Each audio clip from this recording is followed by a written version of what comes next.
What's up, Mr. Buttons? Say you're ready to go Lake Powell, my dude, and swim in the water? Howdy folks, it's Kevin with Gonner Games.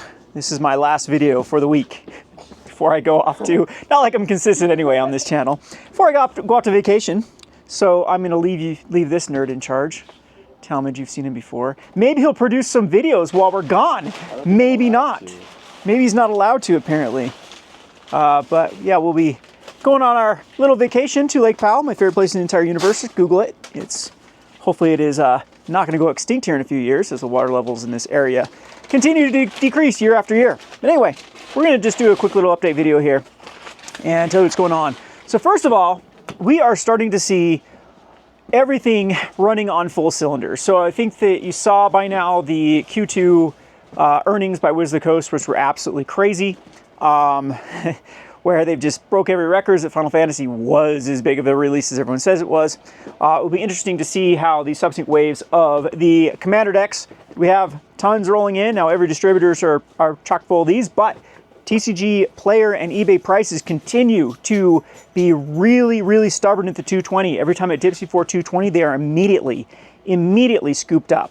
Now, I'm going to start filling back orders on Final Fantasy with a little bit of caveat. I did pay about $200 per Final Fantasy Commander box. So distributors are still being a little bit greedy with these. Again, I don't know the contracts of what distributors have with like Wiz of the Coast and other ones, but you know, they are watching the market closely and they're going to try to eke out as much profit as possible and probably try to fill their war chests for when we go back into an inevitable bull market. Because I cannot see a market remaining this hot inevitably. And I think that regardless if we continue to be in like this market that performs really well, I think we're going to teeter back and forth between bears and bulls in the next coming years until we find some sort of equilibrium where the market is representative of the true supply and demand, not all the other noise of speculation and whatnot. But the good news is what I'm starting to see is sales across the board are increasing for not just things related to speculation, but supplies. I think that I have sold more Dragon Shields and other sleeves, accessories, perfect fits, all those things this past quarter as well than I ever have before. So it is people actually playing the game. We were checking out like One Piece. Holy cow, Batman. That is a utility-driven game now.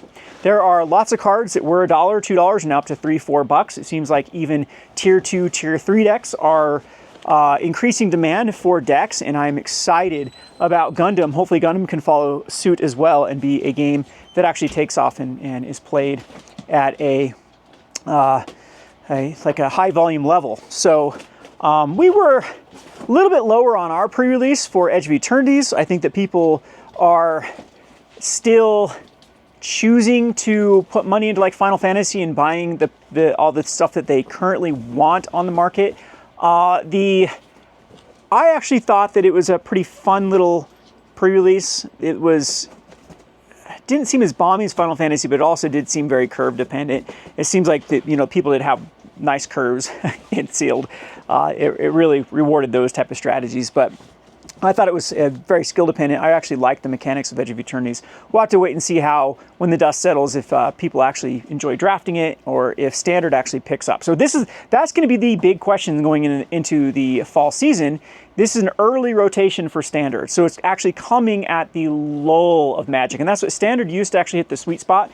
It was popular, or rotation happened during the height of when TCGs, not just Magic, are typically in full swing. So we're going to have to wait and see if this summer rotation is going to negatively affect Standard or people wanting to build decks or brew with decks and whatnot. And there seems to be a ton of cards from this latest set that are going to be viable in multiple formats, and it's going to be, of course, interesting with a lot of key cards rotating out of Standard. So one thing I've got in my hand here that I was going to show, this is something I'm talking about too.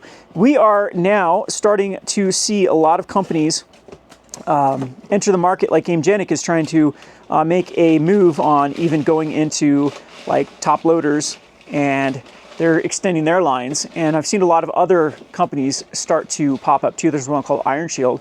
And So last time we did see this, it was during the COVID era where there were just so many lines that came up. And once before that too, I think like 2014, 2016 era too, when Magic took off, we saw the same thing. So we started to see a little bit of scarcity for supplies, things like top loaders, binders. But whatever the tariff issues is, it seems like these supply companies have definitely found their workarounds, and there are a lot of cool new innovative designs coming in. So again, that is something that will be a good opportunity to get in while these things are cheap. If we do see any more issues in the tariff war, in the economics of doing trades overseas, then I could see these going up in the foreseeable future, because I still don't think we're at the end of really trying to figure out where the money supply is versus how much things are costing right now. I mean, just typical inflationary behavior. So anyway, just thought I'd show some of these products that have come in from Gamegenic. If you guys actually like these review videos, maybe in the past we will take a look back at actually reviewing these. So I'm actually going to set this down. We're going to actually look at these top loaders, see what I think of them and whatnot. Maybe is this a good place? It's a good place as ever, as my camera always likes to go to the top. So anyway, so of course Ultra Pro has been the kind of industry standard for the top loaders, and oh wow, okay, these seem very similar. So they're a little more, have a little bit of almost a purple tint to them. But yeah, these are just basically your run-of-the-mill Ultra Pro.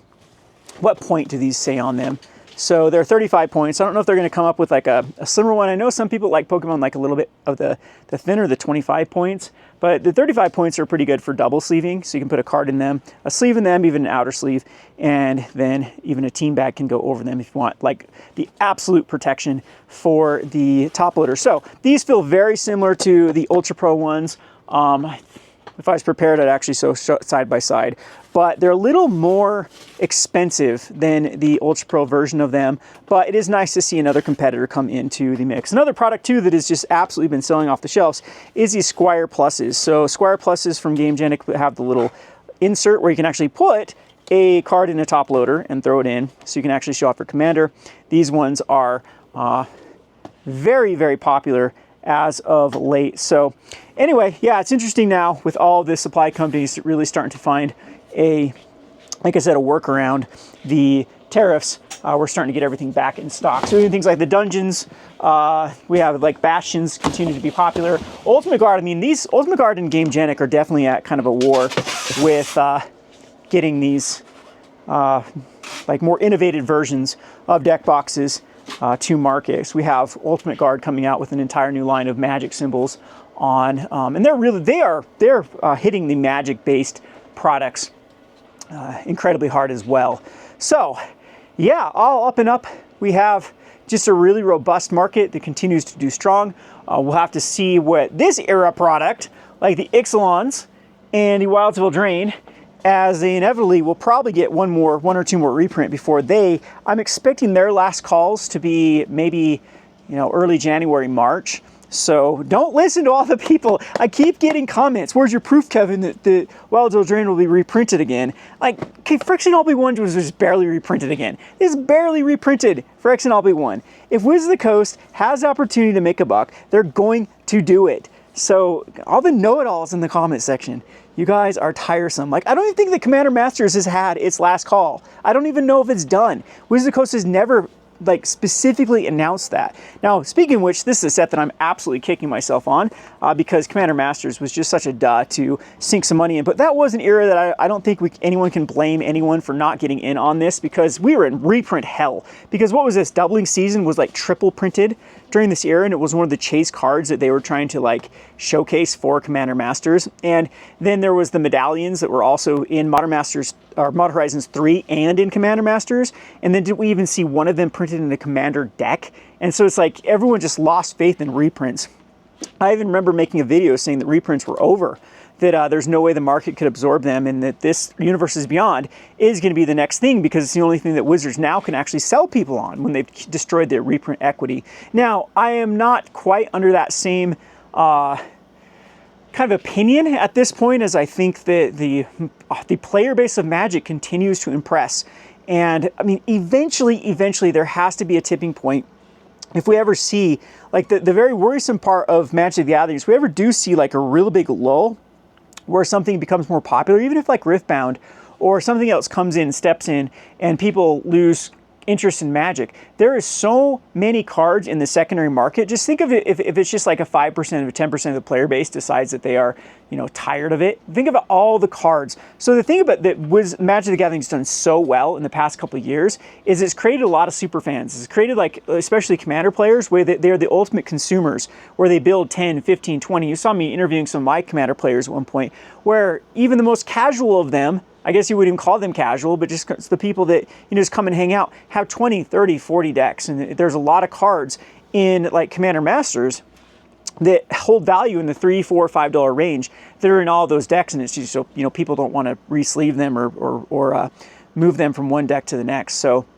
that's my kind of one warning sign about Magic the Gathering. They really are going to have to try to continue to keep up this getting new blood into the game and continue to be like the staple for trading card games. So it is definitely the jealousy of all other card games to be Magic the Gathering, where it even has an edge over Pokemon with the utility side of things, where the, you know, the consumption, the demand consumption for cards going in decks allows things like Commander Masters to actually age pretty well. And it surprises me because I thought it would be years before the reprints contained in this would actually, you know, start to move up in value to actually justify things like Commander Masters. So yeah, kicking myself because I think there was a lot of good targets like the medallions when they were double reprinted. But again, you can't blame anyone at that time period when they doubling season medallions, like I've mentioned, all these cards, not once, not twice, 3, 4 times they were being reprinted over and over. It's like the people in the design sets do not communicate with each other when they decide to, you know, put something in a Wild Zone drain slot. And then the Commander Master player is like, oh, look, this doubling season is expensive. Let's put it in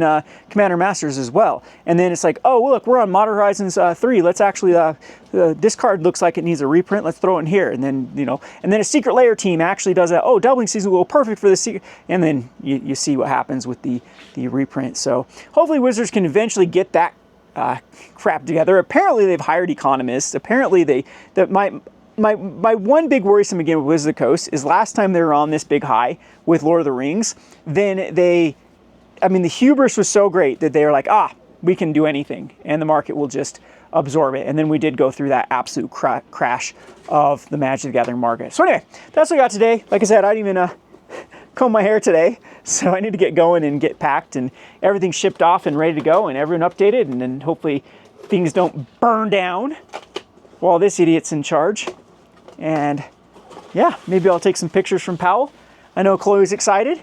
She's basically grown up there every few years going to Lake Powell. Sometimes we were going twice per year to Lake Powell, so she is definitely going to be excited. She actually swims so much in the water, she gets a condition called swimmer's tail. We actually had to look it up. But they swim so much that their tail gives out and it looks crooked, it looks broken, and then they're just so lethargic because it's like hard to hold their tail up. Poor girl. But we'll try to not let that happen this year. We're gonna go easy, right, Chloe? Do you even have an easy mode? Do you have like a mode that's not just crazy? So yeah, finally I am at my ripe old age of 11, starting to calm down a bit. So really happy you're doing well. There is no signs of cancer in her right now. There's no like tumors growing or anything. So we got really lucky. If everyone remembers kind of the crisis we were under with this girl. So everything's good here. Everything's good. We're gonna pull the dog's tail until she gets mad and bites me. And we are gonna get back to shipping. Hope you guys enjoyed this video. This has been Kevin with good old Gone Roll Games, and Talmadge with his noisy tape that ruined our video. Thanks for watching.